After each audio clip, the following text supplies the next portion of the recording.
Alors, la radicalisation, selon moi, c'est d'abord une rupture. Ce sont des discours et des pratiques qui rompent, si vous voulez, avec la vision qu'on peut avoir de la société, de l'histoire, des rapports hommes-femmes, de la création, etc. Et la manière dont on adopte, en quelque sorte, ces discours de rupture ne se font pas de façon individuelle. Il y a toujours un collectif, des amis, un groupe de pairs, des lectures, du visionnage sur Internet, qui va tout à coup, en quelque sorte, introduire de nouveaux types de discours, de nouvelles catégories, de nouveaux réflexes, et remettre en cause, par exemple, l'enseignement dans l'école, le discours des politiques, expliquer les processus souvent par des complots, des conspirations, et, voyez, avoir une vision alternative, en quelque sorte, de la société. Et j'insiste pour dire que ça n'est pas un phénomène individuel. Bien sûr que nous le voyons chez les individus, nous le détectons chez les individus, mais ça veut dire que ces individus sont dans ce qu'on appelle des structures de socialisation, des milieux de sociabilisation en quelque sorte, où ils adoptent de nouvelles normes, de nouveaux réflexes, de nouvelles attitudes qui remettent en cause les savoirs acquis dans la plupart des disciplines. Il faut bien comprendre que ça s'est opéré réellement depuis 20-25 ans et que ça s'opère sur fond de crise sociale, de désindustrialisation, de chômage de masse, de délinquance. Et c'est au fond ce milieu qui devient la proie, la cible d'entrepreneurs islamistes, dans la plupart des cas, je vais revenir sur cette définition, de milieux de socialisation, ça peut tourner autour d'une librairie islamique, ça peut tourner autour de la mosquée, d'une sandwicherie halal, d'un club de sport, et progressivement, vous voyez, il y a un milieu de fraternisation, un milieu où l'individu se sent accueilli, en quelque sorte reconnu, et on va commencer le décodage par des termes religieux de la société française. On va trouver des termes issus du Coran ou de la Sunna, la tradition associée au prophète, pour requalifier en quelque sorte par des termes religieux la société française. L'État va devenir l'équivalent du tarout, c'est un terme utilisé dans le Coran pour désigner une autorité tyrannique. Vous allez avoir un syntagme du type l'allégeance et la rupture, al-wala ou al-bara. Vous ne devez avoir des amis musulmans et ne pas avoir d'amis juifs et chrétiens, ce serait dans le Coran. Vous voyez, donc on va prendre le texte religieux, en sortir des principes et faire circuler ces principes dans un milieu de socialisation pour que les individus, en quelque sorte, redéfinissent leur position, leur rapport à la société française. On a la crise européenne que nous connaissons et le déploiement, alors il y a plusieurs raisons, le déploiement d'une diplomatie religieuse assez agressive de la part de l'Arabie saoudite,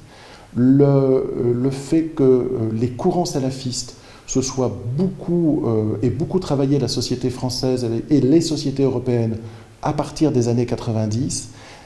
sur le mode de la redécouverte de sa propre religion. Il faut bien comprendre qu'on parle d'islamisme et non pas d'islam, c'est-à-dire d'un usage idéologique de la religion, et cet usage idéologique de la religion, il emprunte deux formes. Une forme institutionnelle, ce sont des acteurs qui cherchent à faire de l'entrisme dans les institutions pour les modifier de l'intérieur, et vous avez un islamisme que j'appelle moral, qui cherche à contrôler, si vous voulez, le comportement, l'habit des fidèles à leur manière. Et ce second islamisme qu'on appelle salafiste, d'un mot qui veut dire le retour à l'origine, le retour aux ancêtres, s'est énormément développé dans les années 90 et 2000. Il s'est développé, je l'ai dit, à cause sans doute du rôle de l'Arabie saoudite. Il s'est développé en survalorisant le pèlerinage, le petit pèlerinage, la Umrah, et donc à chaque fois que des délégations faisaient le pèlerinage à la Mecque et à Médine, ce type d'islam était enseigné, et donc ils reviennent en France avec des nouvelles conceptions et de nouvelles idées, si vous voulez, religieuses. Ça n'est pas un hasard si dans les milieux salafistes, on dit qu'il faut faire la Umrah, le pèlerinage, plusieurs fois par an. Donc c'est une manière de se ressourcer, entre guillemets, auprès d'acteurs qui ont un agenda dans les sociétés